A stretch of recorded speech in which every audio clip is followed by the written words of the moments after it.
Hello and welcome everybody to GameGuru MAX live broadcast, live the universe and everything, broadcast number 42. Welcome everybody, and have I got things to show you? Now I have bigged up this broadcast 42 and I must apologise for that. It wasn't building up some huge crescendo, it was just an interesting number. And I thought something interesting might happen in broadcast 42. And you actually might agree with me, because this week I'd like to show you some new assets. That's right, we have graphics to show you. Now the format is pretty standard in these broadcasts. We have a live chat. If you are attending live, you can ask your questions, stick a question mark on the end. Towards the end of this broadcast, I will scroll through, find your questions and answer them in order. And the ones I don't get to, I will post as text answers in the GameGuru forums along with a recording of this broadcast. So that's basically the format. And usually I show you something on Wednesday that you actually get on Friday, and that usually consists of a feature or some new thing that we've done. But this Friday's build is going to be a little bit different, a little bit special. It is basically all hands to the grindstone bug fixing build. So we have bugs that weren't really appropriate to fix and stop what we was doing in terms of features, but now we have a sizable list. We're going to crack on, get through as many as we can. So this Friday's build is going to be that. It's going to be solid, stable, lot less crashes, a lot more of what you want to see in the features that you actually are playing with right now.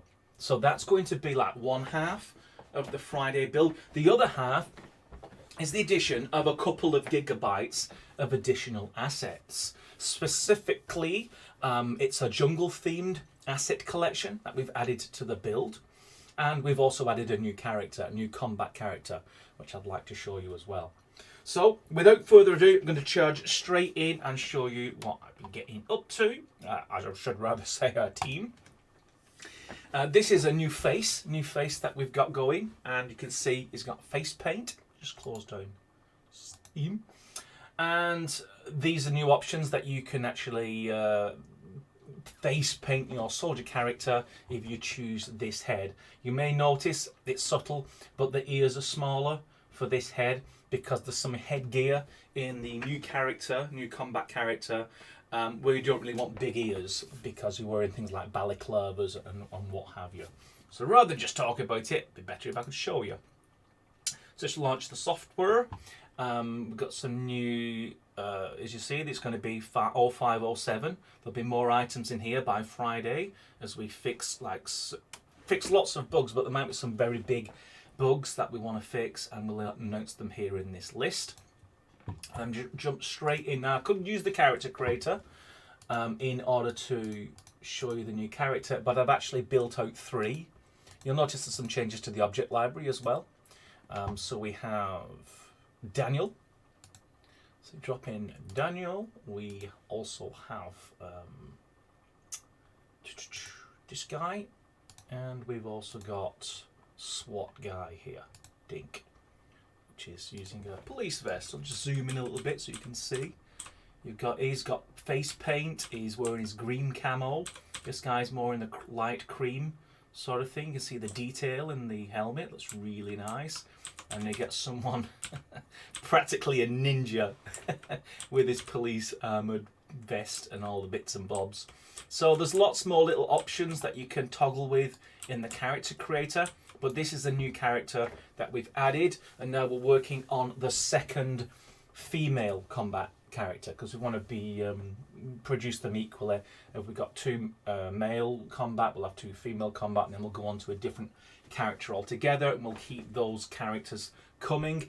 Again, all built through the character creator, so you can go in and make your own combinations of these characters. You don't have to accept the ones that we actually provide for you. But that's not the cool thing I want to show you, because the next thing I want to show you is Jungle. Now, I did a little quick level. I'm not proud of it. I'm proud of the fact that I did it quickly. I'm just going to put it into terrain grass mode because it's going to be more appropriate. And then it's called Shooter Outdoor Jungle Demo. I haven't decided whether this is going to be included in the Friday build, or whether I'm just going to let you create your own levels, and then you can send them to me and impress me. But this I just knocked up really quick. I just grabbed a few of everything and dropped it into a confined space. So as you can see, you've actually got grasses, and you've got the shrubs, sort of those plants. You've got some more interesting plants. Obviously you've got trees, but also quite large trees, because jungles need a lot of canopy. So as you can see, we've got different kinds of trees. We've got the banana plants, I think they're called. You've got other kinds of things like the dropping creeper stuff. You also have creeper that you can actually put in as well. I'll just stick the flashlight on so you can see some of the details. As you might imagine with forests, there's a lot of shadow being cast as the sun's being blocked by trunks and leaves and things like that. But I'm going to leave it to you to explore all of the assets. Just trust me when I say that the quality is really high. I mean, look at the quality on those rocks. So I'm really pleased with these jungle assets. And just to give you an idea of the catalogue itself, just zoom out, you can see that's it was. I just pull out, you can see that's it. If I just come to one side a little bit and then go into the new object library, you see this has changed. We've actually cleaned it up, so now you can actually select the filters in this drop down, which allows us to expand this over time. I'm going to drop into alphabetized A to Z, and then just going to type it in the search jungle. In fact, what I can do is actually do it by category order, so it groups them up. So in alphabetized categorical order, B for bush. So you've got all these different kinds of bushes. If I just scroll down, we're going onto the grasses, different kinds of grasses. Just to cover, you know, you don't want a flat polygon. What you basically do is cover then that with all these grass clumps. And we'll be using these, of course, in the grass painter as well. But you can also place them down individually. Then you've got the plants. So these are larger than grass. So these are things that sprout out of the grass. More plants, different kinds of things with flowers on the end. And then we can look at the rocks. I'm really happy with how these rocks work. As I said, just into there. Maybe you have a different perspective. Maybe morning. Yeah. So actually see the quality of that texture. I'm really pleased with that. Different kinds of ones, like a big one. So you can have a big rock. You've got trees. Now, obviously, the majority of the jungles are all the lovely trees, and you can have you know, decent sized ones all the way through to. I mean, I love that one. I think we should have more of those. Just dead tree trunks, all the way up to a huge one like this. So this one, massive canopy with drooping things. Great for actually casting a lot of shadows down if you want a really dark jungle. And here's another big one. There's a big one, think like that. And so you get the idea. So you've got all of the bits and pieces you might need in order to create a jungle environment. And the reason we've picked jungle is this is going to be the assets we're going to use for one of our demo levels. So it's actually a game, a multi-level game you can play, and it's actually set in a jungle. So you know, you get that authenticity, you get some great looking visuals, you believe you're in a jungle, and then of course there's some secret mission that I'm not revealing yet, which is going to constitute the narrative of the game, and you've got to go through it and complete I think it'll be like a 3-level game, so I think you'll enjoy that quite a lot. So that's what I wanted to show you, the character and the jungle stuff. Now I'm going to switch over and look at your questions that you may have for me. I think I have the pop-up chat on another window. Yes, I do. I shall drag it across and scroll to the top. And before I answer any questions, I'm going to check my time and to see how I'm doing. I'm doing very well. We actually have 6 minutes for questions. It's always been my goal that I can actually do a broadcast within 15 minutes. Let's see if we get away with it. Let's see how professional I can be. So starting at the top, first question mark, please. Here's a question mark buried in the sentence from NJAB64. Is it my PC or does it happen to anyone else? Question mark. When texturing in the distance, from your point of view, does it slow down running on a GTX 1060? That's probably absolute minimum spec right now for Max. We've not confirmed final minimum specs. But yeah, if you add lots and lots of things, it will start to degrade performance on minimum spec graphics GPUs. And also bear in mind that the terrain system isn't final. We're rewriting it. So if it's related to terrain, don't worry too much. Another question, this is from Terra Games Z. Are we able to make standalone games yet with GameGuru MAX? No. No, we're keeping that one. I mean, you can. It's the buttons there. But we advocate you don't try and impress anyone with your standalone games until we actually get all the way through the gameplay and the AI part of future development. And once we actually get to demonstrate our own games and they play great and they look great, then yes, we're going to basically take the lid off and say, go forth and make standalone games and let us know how it works for you. I'll say thank you, Preben. I didn't ask, did I, whether you could hear me or not? I assume everyone did up to this point, so yikes. I'm glad everyone can hear me and I'm not having to repeat all of that broadcast again. Ouch. So have you actually started on terrain yet? Yes, we have. We've been at it for weeks and weeks and weeks and it's looking absolutely awesome. And I'm not going to show any of it until we consider it public worthy. So it looks good. So it looks as good, for example, as these jungle assets. When it gets to that point and it works and you can use it, then we release it in a Friday build, then you get to play with it. Not a half-baked version of it, but the actual terrain system that's going to be in the final product. So that's our plan for the terrain. So don't worry, it's not just me spinning a plate on my own. I have a team, and that team is doing very well in different areas of developing GameGuru MAX. Another question from Bouncy Sky 152. How about adding a GUI editor? There will be a graphic user interface, an editor, if you will, for editing your in-game screens, your title screens, your about screen, your in-game screens. You will be able to drag around buttons and images and play sounds and all that kind of cool stuff. So yes, you are going to have a GUI editor that isn't you writing it in Notepad as a script. Okay, here's a question. What can I do with VR? I mean new features.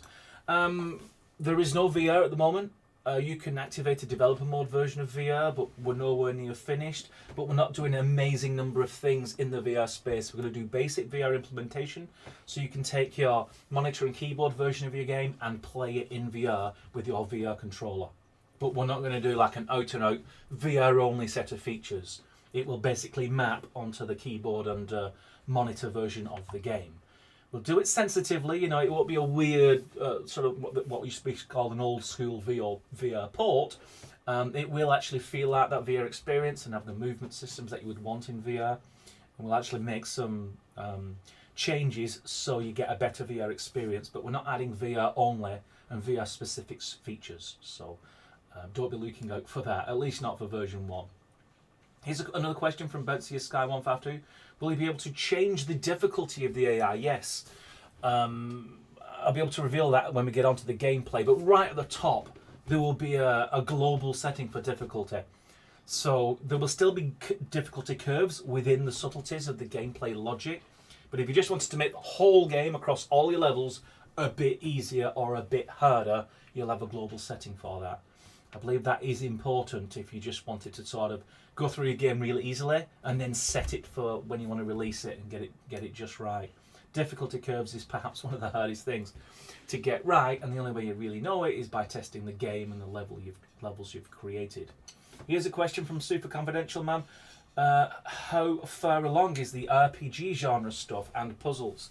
Those are going to be done after shooter. So as we've not even started the shooter gameplay in terms of integrating the stuff, you can understand that we haven't also done the RPG and the puzzles. There's lots of background and foundation stuff happening, but the first thing we're really going to go full hog on is the shooter gameplay. So that's the first one. Once shooter gameplay is done and dusted and great, then we'll see what other sort of Venn diagram things that we need to add in order to fully support RPG and then fully support the puzzle genre. So the short answer is not very far along at all, apart from the design, which is pretty complete. Streaming is not helping the quality! Exclamation mark. I'm afraid that's not a question, Rick. Sorry, I'm not answering that. The Sleeping Warrior question. Will trees and grass move be affected by wind in play mode / VR mode? Yes. At the moment, they're pretty static. but grasses will move, trees will animate, and you will be able to control the strength and direction of wind. So you actually get that control without you having to worry about it. Because otherwise it will look a little eerie if a jungle is completely static. Unless you wanted your game to be completely static, in which case you set your wind strength to 0 and everything will stop for you. So looking at the clock, it is now 50 minutes. Any other questions I will answer in the forum later on, along with a recording of this broadcast. It's now 16 minutes, so no, I didn't hit within the 15-minute mark. But at least I can say I've never been closer. And perhaps that is why this is broadcast number 42. Because it's the closest I ever got to a 15-minute broadcast. And if we delete some of the intro music, I might be able to edit this video to 14 minutes and 59 seconds. So thanks very much for listening. I hope you enjoyed it. I really hope you look forward to playing with the jungle assets on Friday when we release it. As always, if you've not already pre-ordered, you can pre-order right now for a 25% discount whilst we're still developing the product. And once you are a pre-order user, you get access to those builds every Friday, which we release every week, rain or shine, holiday or no holiday. You will always get your Friday builds all the way through to the release of GameGuru MAX. So thanks very much for all your attention. As I said, I hope you've enjoyed it. I certainly did. And I'll see you next Wednesday at 4 p.m. GMT. Thanks very much for watching.